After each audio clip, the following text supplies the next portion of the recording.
qu'il ne faut pas toucher selon vous. Oui, vraiment, je suis obligé de féliciter Monssoud parce que franchement, il défend vraiment les idées, les idéaux des vrais Maliens qui pensent la situation réelle de cet accord-là.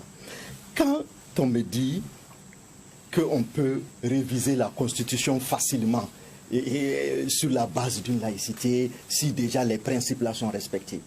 Mais les principes ne sont pas respectés. C'est à cause de votre action qu'aujourd'hui, le Mali a perdu les 2/3 de son territoire. Et la Constitution dit effectivement, l'article 118, que tant qu'il y a porté atteinte à l'intégrité territoriale, on ne peut pas réviser la Constitution. Donc ça, je suis désolé, c'est vous qui avez amené ce problème-là. Ça suffit pour qu'on ne révise pas la Constitution. Vous voulez réviser la Constitution, pourquoi? Pour qu'on amène le Sénat, mais on a le Haut Conseil des collectivités. L'accord n'a pas dit obligatoirement qu'il faut amener le Sénat. Pourquoi vous voulez réviser la Constitution? Parce que vous avez demandé à ce qu'on mette les ressortissants du Nord, les populations du Nord dans l'accord. C'est ce que vous avez dit. Malheureusement, les populations du Nord, ce n'est pas les sédentaires. Les populations du Nord, ce n'est pas les nomades authentiques du Nord. Les populations du Nord, c'est vous, uniquement vous. Je prends le cas du CSA. Le CSA, il n'y a que vous trois, les trois partis qui sont dedans. Plateforme, comme il l'a dit, qui n'a jamais été mandatée par les sédentaires du Nord, ni par le Mali.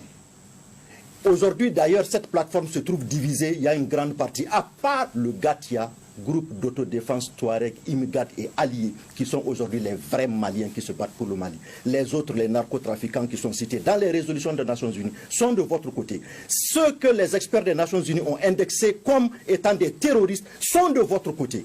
N'oubliez pas cela. Pour toutes ces raisons, vous ne pouvez pas aujourd'hui nous dire que cet accord, on fait du populisme, on fait ceci, on fait cela. On va réviser l'accord. Si vous demandez à ce que toutes les populations du Nord rentrent dedans, pourquoi vous n'avez pas pensé à ça dans la composition du dernier organe qui a été créé? La zone consultative, la zone de développement du Nord. L'organe consultatif que vous avez fait. Sur 26 personnes, il n'y a que 5 sédentaires. Vous avez mis les autorités intérimaires à Gao, autorités intérimaires régionales. Sur 11 personnes, il n'y a que 2 qui sont de Gao. Et ça, vous appelez de l'inclusion ou bien de l'inclusivité?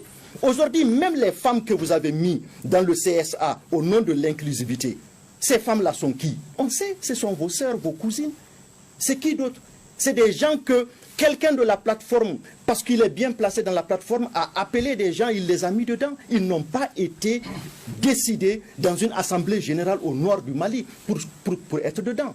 Venons au découpage territorial.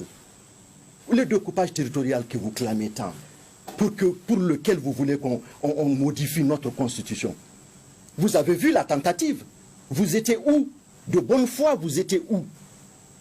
Lorsqu'on dit d'augmenter la représentativité des populations du Nord, dans les institutions, dans les services, dans tout ce qu'il y a lieu de faire, je vous en prie sincèrement réfléchissez. Est-ce qu'il y a un endroit, un service au Mali où il n'y a pas les gens du Nord? C'est parce que vous pensez à vous. C'est pourquoi Kidal va se retrouver avec 8 cercles. En 2017, je suis certain que c'est une statistique erronée. En 2017, avec la crise, Kidal n'avait pas 85 000 habitants. Comment Kidal peut avoir 8 cercles alors que Tombouctou, qui fait 800 000 habitants, n'a pas 6 cercles? Je vous en prie. Où est la sincérité? Où est la transparence? Vous parlez de communauté internationale. Venons maintenant à cette communauté internationale. Je vous le dis, la communauté internationale est complice de tout ce que vous êtes en train de faire. Je prends la première des choses. Lorsque cette communauté internationale vous a vu tout récemment déclarer que vous avez une zone de défense dans le Gourma, pourquoi la communauté internationale n'a pas dit un seul mot? Pourquoi à chaque année vous êtes en train de fêter l'indépendance de votre fameux Azawad à Kidal? Pourquoi? Pourquoi chaque année, quand vous le faites, cette communauté internationale est là? Moi, je vais dire à M. Bakili, je ne sais pas là où il est quand il parle de cette façon. Il faut appliquer et puis il faut que les Maliens aient la paix. Est-ce qu'aujourd'hui, quand on regarde la masse écrasante des Maliens qui se soucient pour cet accord-là, vous pensez que c'est parce qu'on n'aime pas les accords ou on n'aime pas nos frères Touareg ou nos parents Touareg? Vous les aimez pas. Mais ce que tu ne sais pas, vous avez la manie. D'accord. Vous voyez. Non, c'est vrai. Je vais simplement dire une chose. Vous savez, leur mauvaise foi est criarde. Et ils savent mentir et manipuler l'opinion nationale et internationale.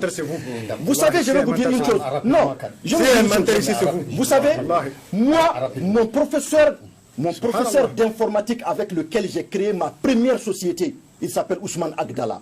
C'est un Touareg. J'ai des nièces. Ma petite soeur est mariée à un arabe. Donc arrêtez de raconter des blabla aux gens et dites aux Maliens. Regardez, je finis par ce point. Le centre Carter a sorti dans son dernier rapport concernant l'accord.